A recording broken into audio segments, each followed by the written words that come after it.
What's going on, everybody? Welcome to the Flock is HOTcast. We are here today. We are finally making our return back to bringing this podcast back for Oregon fans. You know, I'm Jared. I'm here with Bistro himself, Brenson, 3D Strength Academy himself, Duran. It's great to be here doing this. We've been very, very excited to get back into doing this podcast. And there's a pretty big weekend coming up for Oregon this weekend. Obviously, they have the spring game coming up, and it's not even just a big visit or a big weekend just because of the spring game itself. It's a big weekend just because of the visitors too. But before we dive into the visitors, let's just talk a little bit about what players that we think are really going to shine in Dillingham's offense. We don't know a ton about it yet. We can only go off of what we've seen from the programs that Dillingham has been at. But Deron Brinson, tell me, what players do you think are really going to thrive in this system and that we're really going to see do good in this system on Saturday? Go ahead, B. I'm looking at the slots and the tight ends. I think the screen game is still going to be present in the offense, or the short passing game, creating a mismatch inside with your quick and fast receivers, and then your tight end stretching the field vertically, creating mismatches to be able to get jump balls on safeties or corners, and be able to beat your linebackers in space. Yeah, I think just I'm kind of everybody knows I'm like a Florida State fan, so kind of watching a little bit of what Dilly did last year and being in Florida, so we get a lot of those games.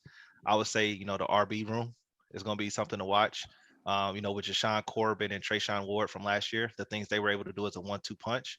I think that's kind of like what we can see out of Byron Cardwell, and I'm excited to see like Sean Dollars, what he can do coming back, being that triple that threat out of the backfield, being able to catch passes. Heard he's been doing good things, so I'm really interested to see how he looks in the spring game coming off an injury, see if he still has that explosion that made him such a home run hitter and people that we wanted to see, especially once we saw him in that Pac-12 championship game. It's like we got a little bit of taste of it, and then we haven't seen him again. So, I want to see how he can explode in this type of offense and how he can be that 1-2 punch with Cardwell. Yeah, going off of that, seeing a few of Florida State's games last year, I could really see how Dollars could really seem like somebody who would fit into that system really, really well. That all-purpose back position really, really thrives well in what we expect Dillingham to run. In terms of players that you guys think they're going to have a breakout for this spring game, we're really going to get to see like they've taken the next step. What if you guys had to pick? We know Duran just said Sean Dollars. If he has any more he wants to know, there he can. I'll go first, and I'll say I think Noah Whittington is going to be one to watch.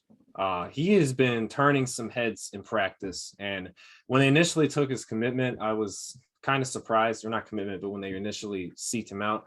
I know Lachlan was he's from Western Kentucky. I believe that's where Whittington came from. So it made sense why he went after the kid. And he's got breakneck speed.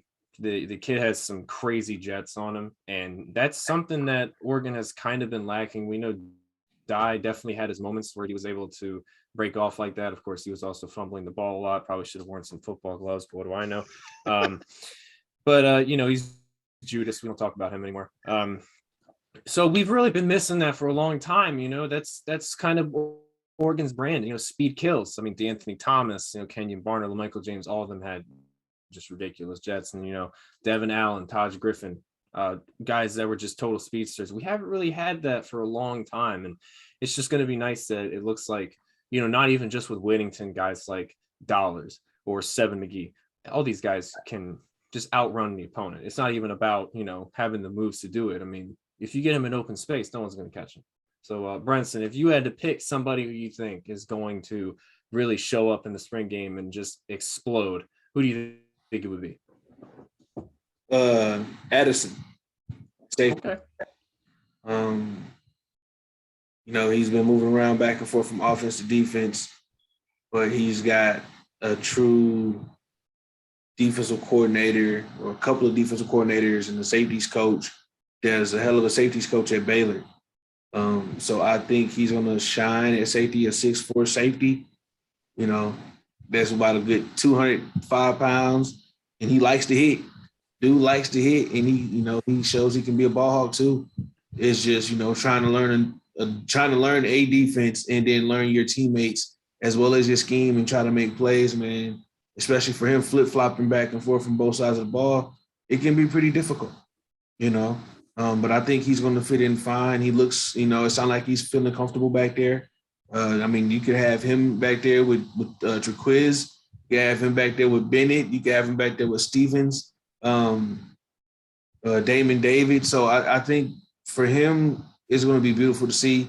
And then I'm looking to see what the young corners, pretty much all the corners are going to look like, man, because, it's not so much what we're used to seeing, DBs 8 yards off of the line of scrimmage.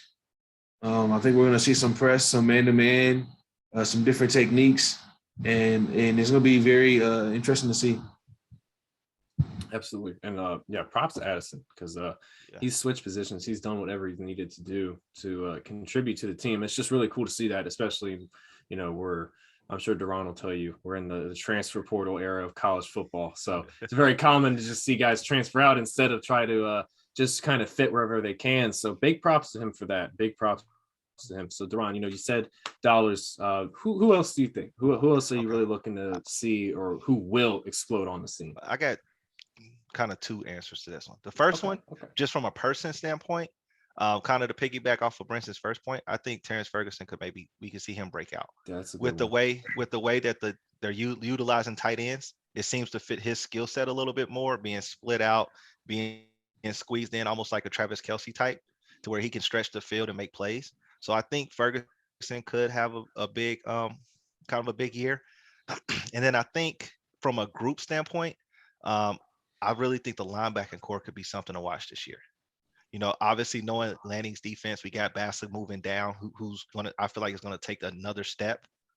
Added some weight being at the linebacker. We got Flo coming back if he can stay healthy. We still got Brown there, along with Noah Sewell. So I think them, being able to play fast and play hungry, they could, I'm not gonna say they're gonna be like those Georgia linebackers, but if they're anything close to what those Georgia linebacking core was last year, that's something to be said. And they have the speed to do it. Now it's just about putting it all together. So I feel like that group could be something that could really take a major jump, for the Ducks this year. Bro, if we can keep Flo and my man LeDuc healthy.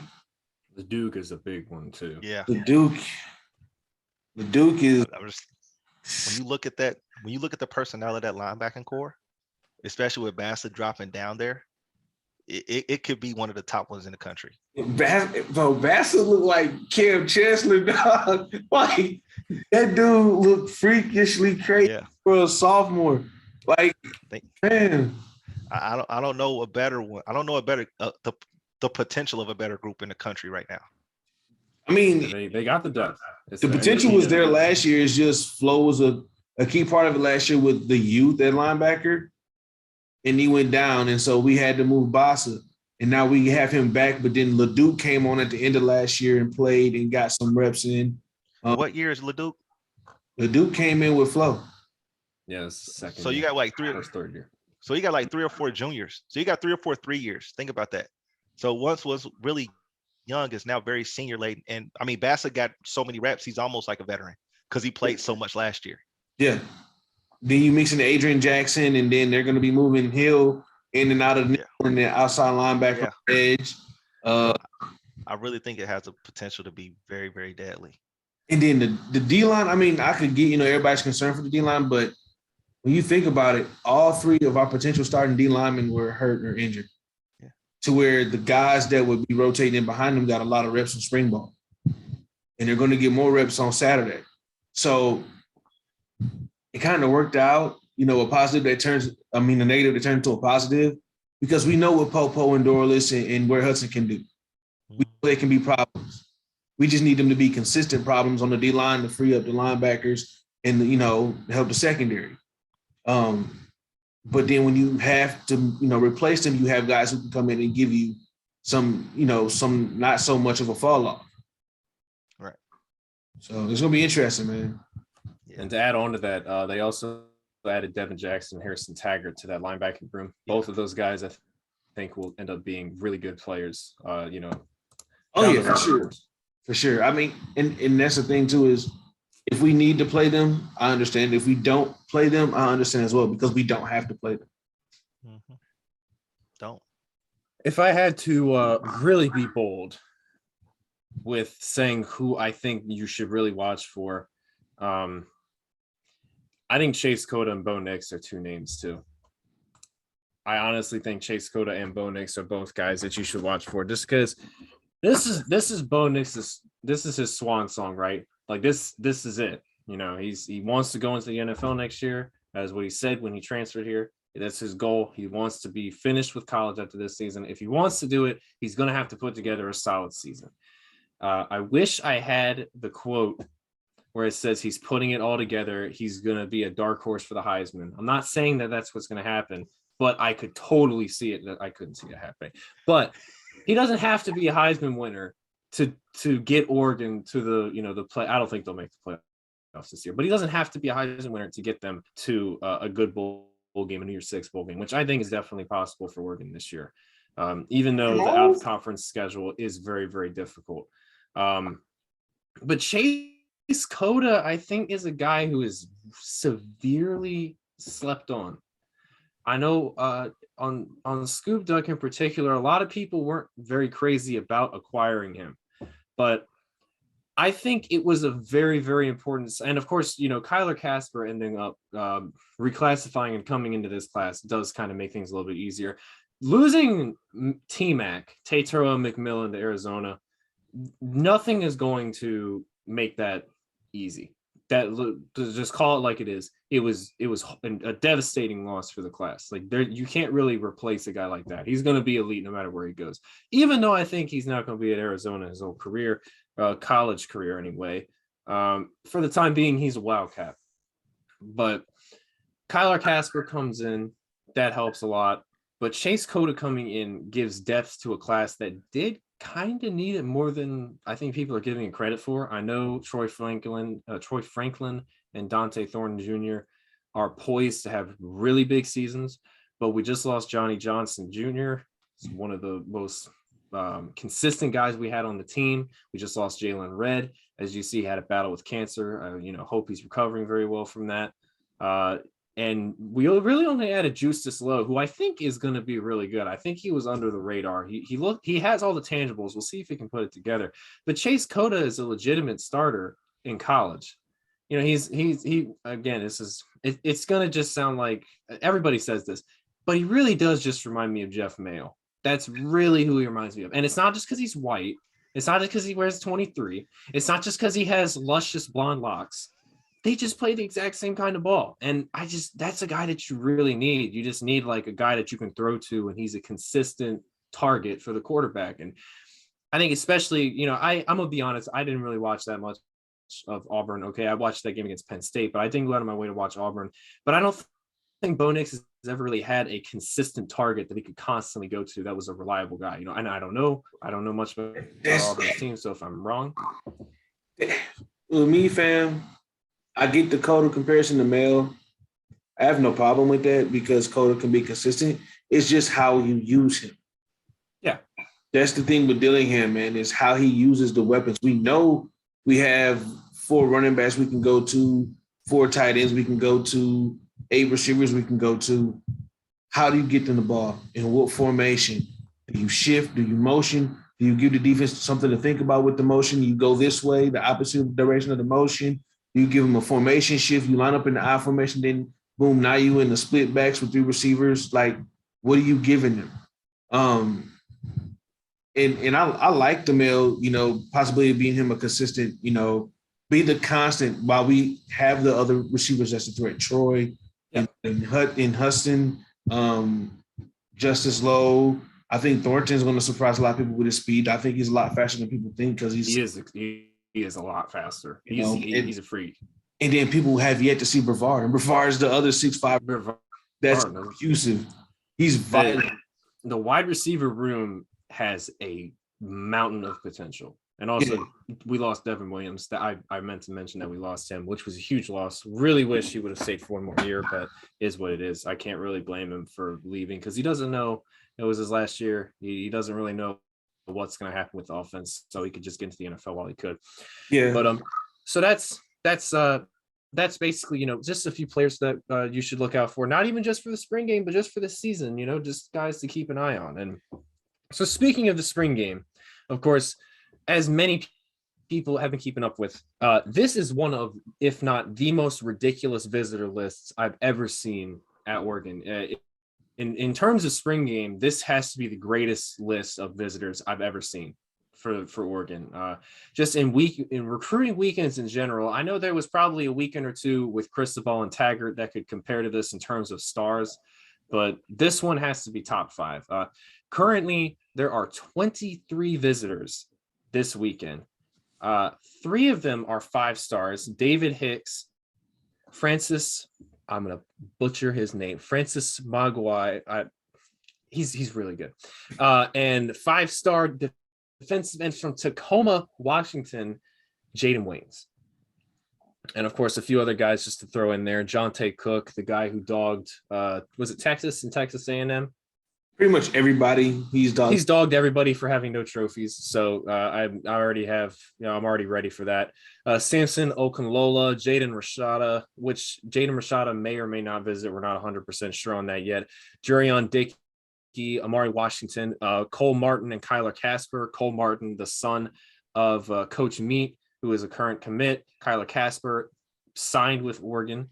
That's just to name a few. I mean, this list is absolutely ridiculous. And I'll have a little image thrown on here so everybody can at least see the image, or just the visitor list here. And you got 3 2024 guys, all 3 of them from Washington, visiting tomorrow, April 21st. You have 2 more 4 stars from 2024 visiting this weekend. I mean, it really shows how serious that this staff is taking recruiting. It's really impressive. We know that Mario's staff was a great staff when it came to recruiting. I mean, we had the greatest recruiting classes we've ever seen at Oregon.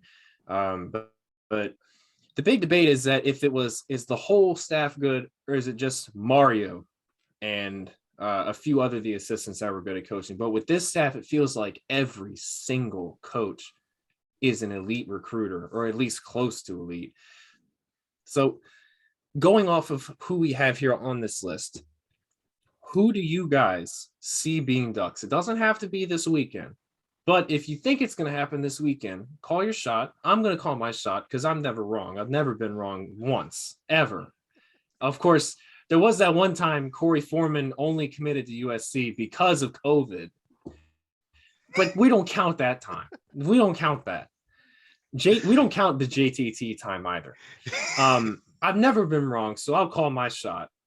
But, you know, looking at this list, who do you guys think is going to be a Duck? Deron, go first. Jaden Wayne. Okay. I think Jaden Wayne is going to be a Duck. Why do you think that? I personally don't like commits during visits of any time, because I feel like it's kind of just caught up in the pageantry of it, and it leads to maybe a decommitment after the honeymoon period is over, so to speak. But why do I think? Because he's not going to stay in Washington. I mean, there's been a track record. Not. I'm not one of these big people that's going to be on. I'm never on Twitter bashing fan bases. That's not what I do. I just look at it as they have not been able to consistently keep a gate around that state or around that city, that metro, that SeaTac metro area. They haven't been able to keep a gate. What's the last big time recruit to stay in that area? That's the same problem. That's the same problem Florida schools have had with South Florida. It's the same problem. So I don't see, unless something changes. They got rid of their defensive guys when they really had a strong defense, and that was their calling card.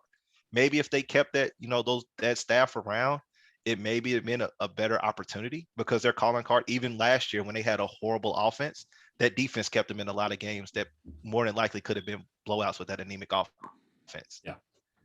So with the defensive prowess, Lanning's calling card is defense. We're about to probably watch a record of defenders taken out of Georgia ever coming up in this draft.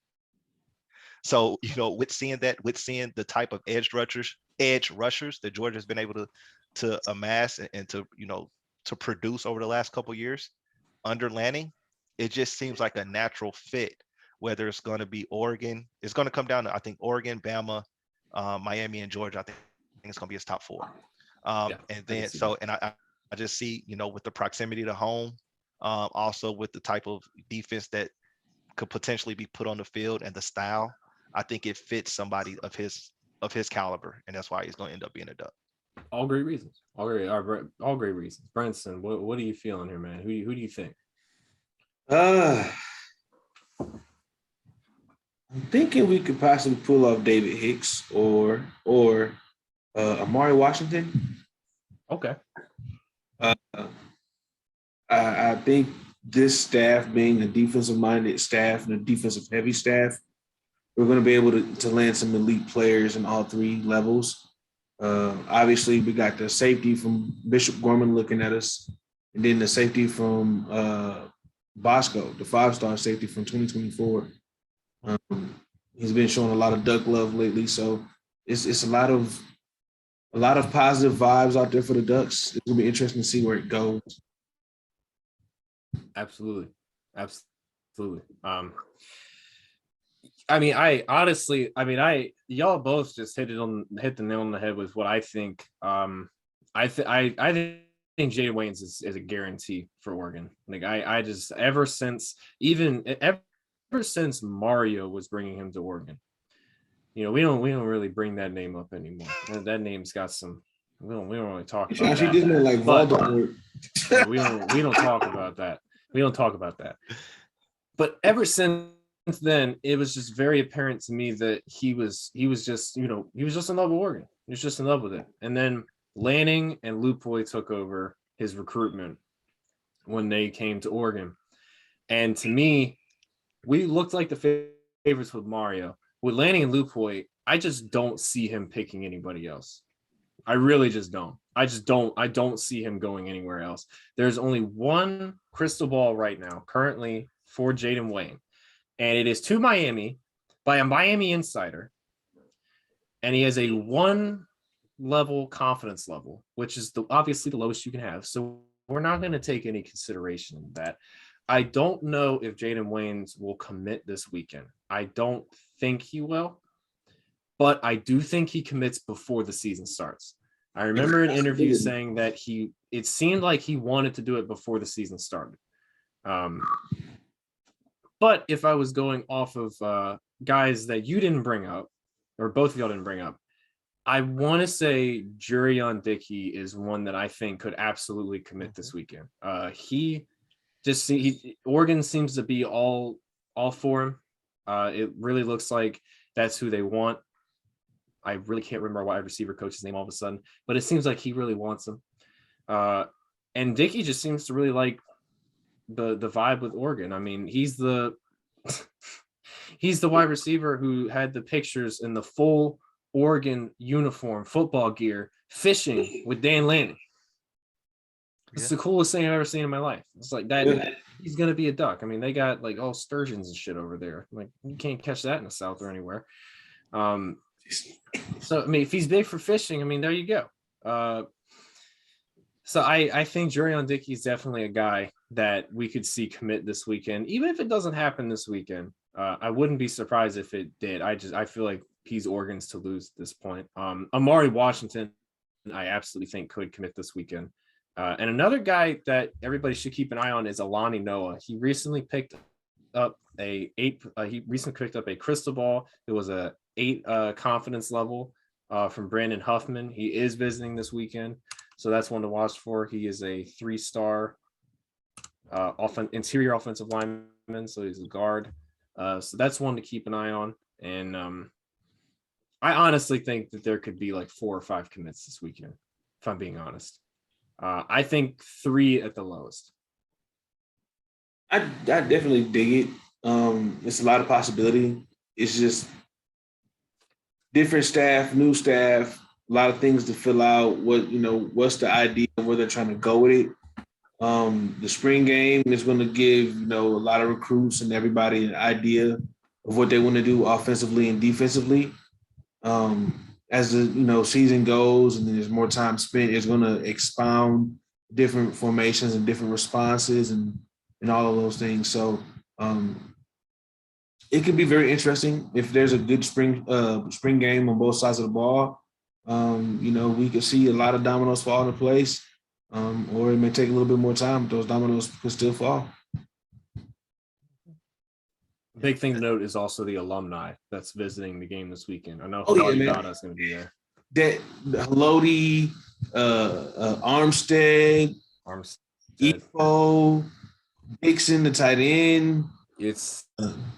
I think that's just if you're a kid that wants to commit to Oregon, you want to do it while all this is going on.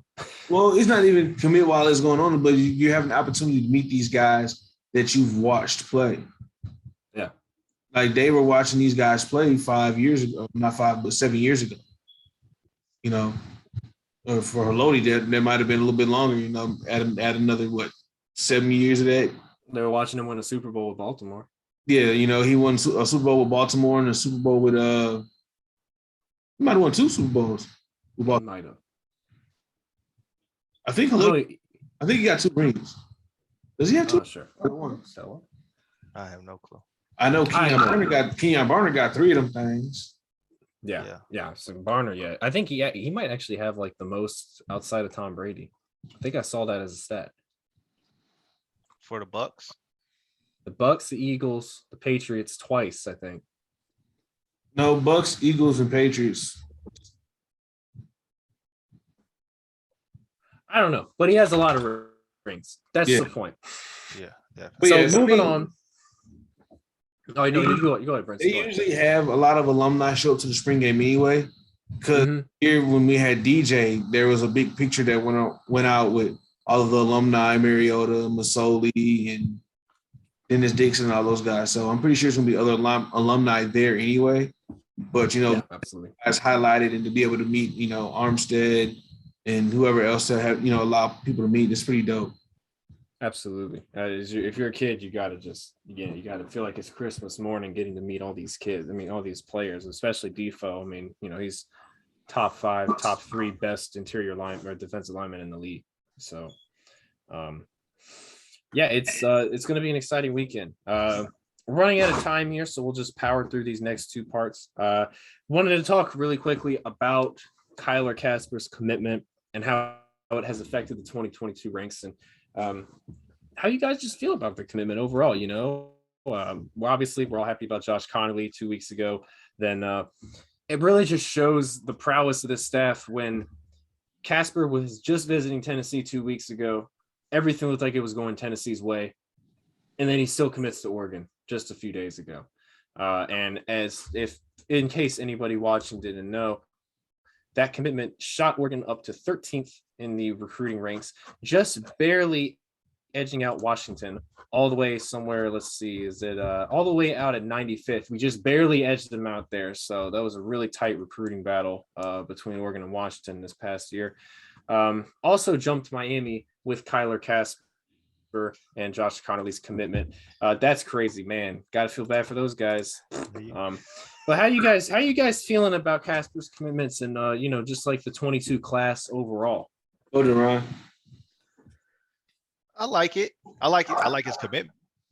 Definitely. He's definitely seems to be a great athlete. Another big receiver. I mean, it's not like Oregon needed any more big receivers. Like almost like a basketball team in the receiver room right now. I feel like Dana Altman's probably about to try to raid that room. All them 6'5". Hey, Connolly plays basketball.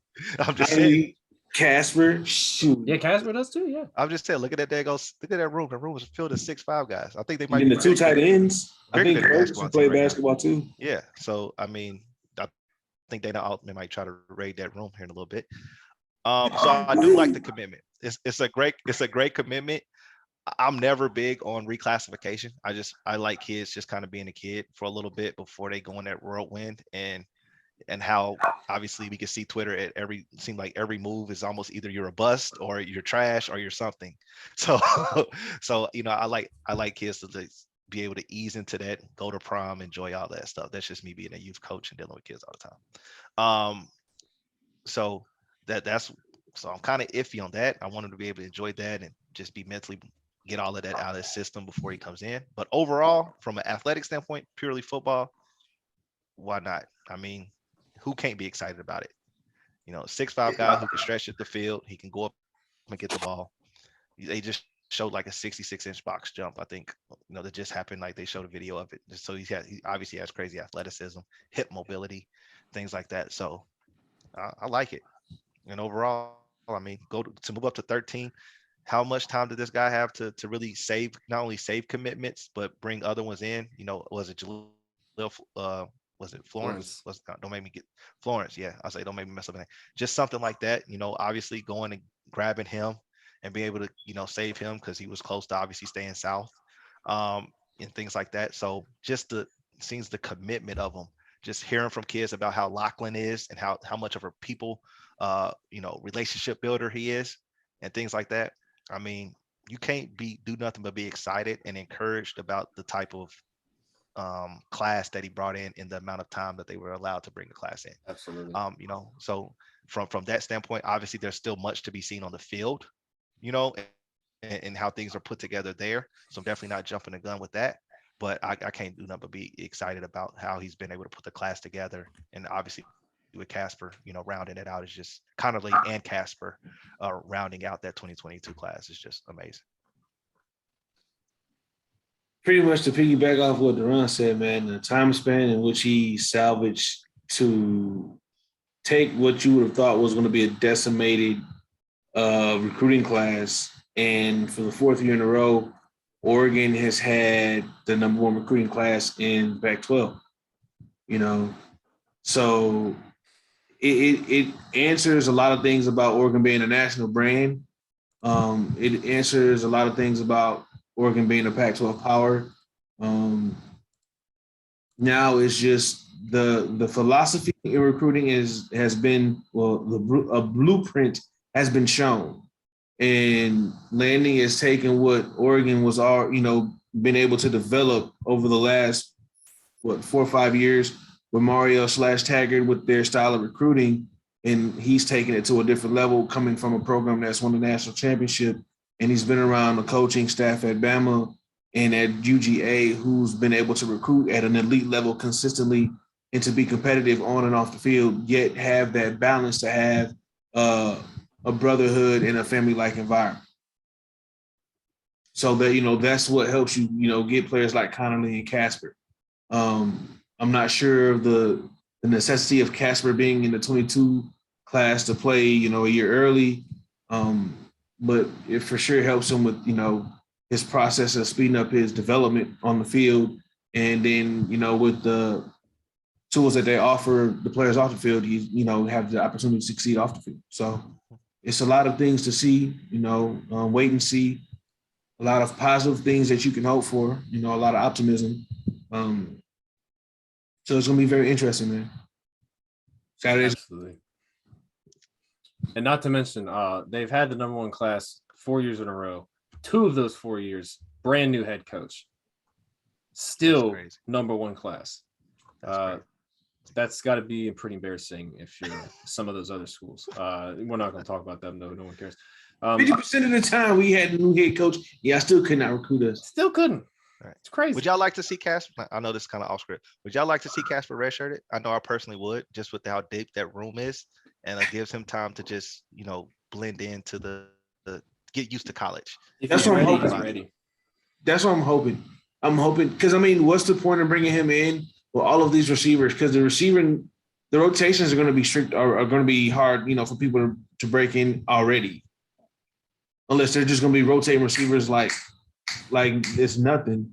But what's the rush? You just got. If he's ready, he's ready. But I'm just saying, I would like to see him.